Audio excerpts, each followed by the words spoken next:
Efforts to budge the container giant Ever Given finally bore fruit, and the vessel has been moved to a convenient location to clear the vital waterway for over 400 ships waiting to transit in both north and south directions.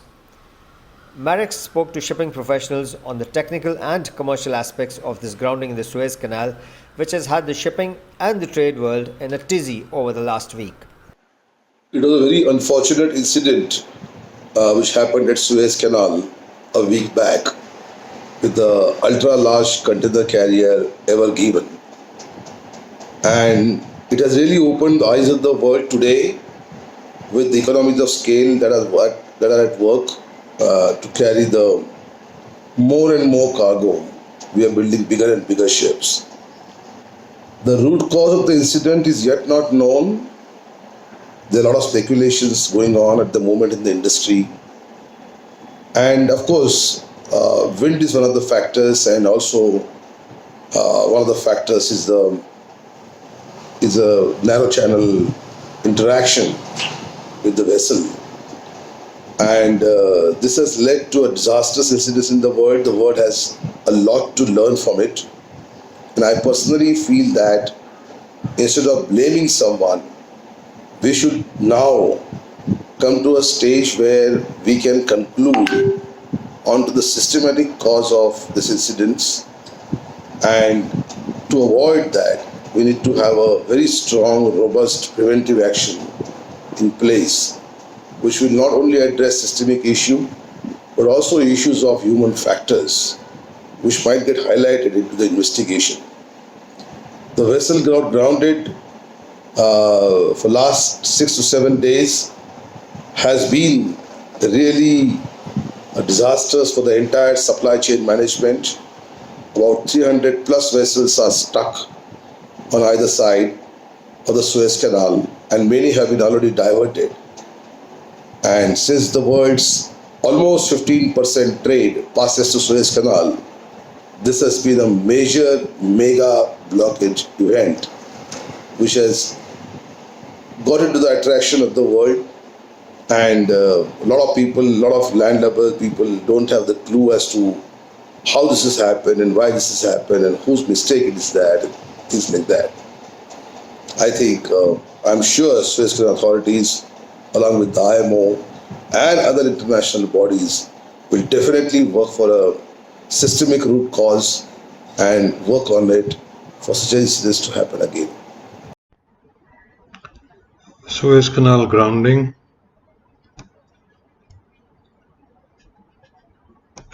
In December 2020, around 2,000 shipping containers got lost at sea. In the whole of 2020, something close to 4,000 containers were lost. The total cargo insurance claims could top 200 million, maybe more. Suddenly, 2020 became even more costly, especially for those without container insurance. The year 2020 was for many a difficult one. An entirely unrelated event last week had the potential to cause considerable disruption, as the shortcut for ships traveling on the east-west equatorial route was temporarily closed. This threatened delays and extra costs, but generally speaking, it was to favor the ships over the charterers, as distances will only elongate and tonnage utilization would therefore rise. Freight rates might even speak upwards.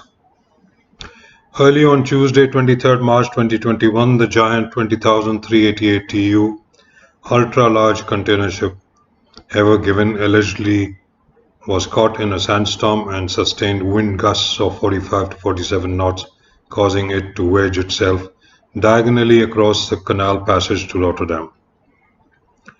At 400 meters long and 59 meters wide, the size of 4 football pitches end to end, it ran hard aground at 13.7 knots on a high tide of 1.6 meters.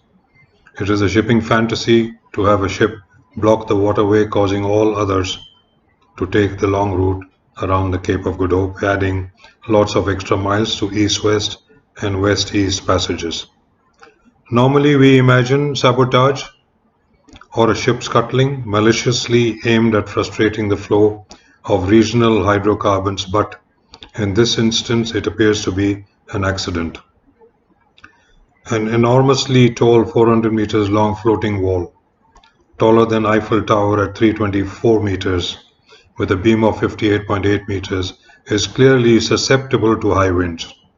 On the morning of 26 March, it was estimated that 206 ships of 14.1 million deadweight are awaiting Suez transit. As of Monday morning this week, a total of 367 ships were waiting to cross the canal, with others beginning to reroute. The potential transit backlog from the grounding could have taken a week to 10 days to work through. The acute pain points will then be felt at onward ports, especially in Europe. Ports will be facing 3 or 4 times the amount of ships they had planned for Delhi in the coming fortnight.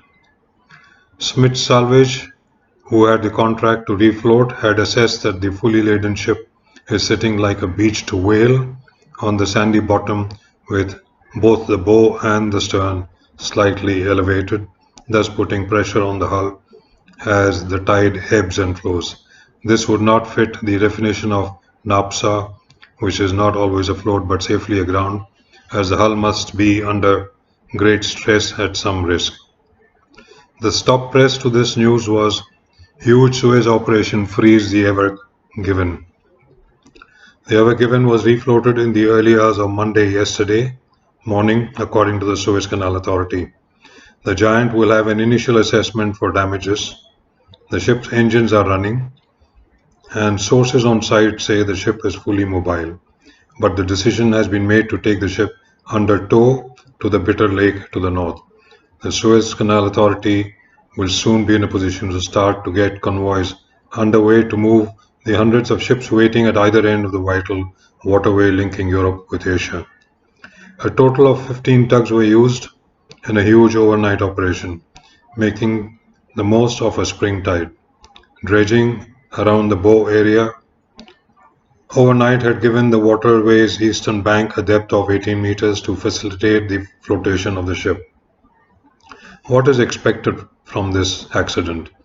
Avalanche of containers bound for European ports sparks congestion fears. The Ever Given is now at the Great Bitter Lake, where investigations are ongoing. Hundreds of ships are ready to pass it by as the Suez Canal Authority aims to clear the 350 plus ship backlog in just 4 days. Already more than 80 ships have passed by, shipping's most famous vessel in the past 14 hours, with another 85 due to transit the canal later today. According to data from Project 44, there was a total of 83.21 billion worth of containerized goods stuck around the canal over the past week. Interesting history for young minds. The canal was closed 5 times. The last time was the most serious one, since it lasted for 8 years. The canal was then reopened for navigation on the 5th of June 1975. I wish good luck to all the seafarers, crew on board the ship. On a lighter note, having just gone through the Holi festival, Suez Canal closed for traffic. Diversion is 9,655 kilometers away. This saga means thousands of internet shipping experts are to be laid off overnight. Groundings are not new to shipping industry. For example, Mississippi River blocked by a crude oil tanker in 2009, or upriver Argentina blocked last year. Suez Canal itself has witnessed about 25 such incidents in last 10 years. While the vessel is now refloated and proceeding for further inquiry and inspections, it is prudent to look back and think what made the mega ship Ever Given grounding so vital. I, Captain Alok Srivastava, having an experience of more than 20 years in sailing and commercial ops, will present few insights in this event, which apart from affecting the economy, has also catched the eye of the internet.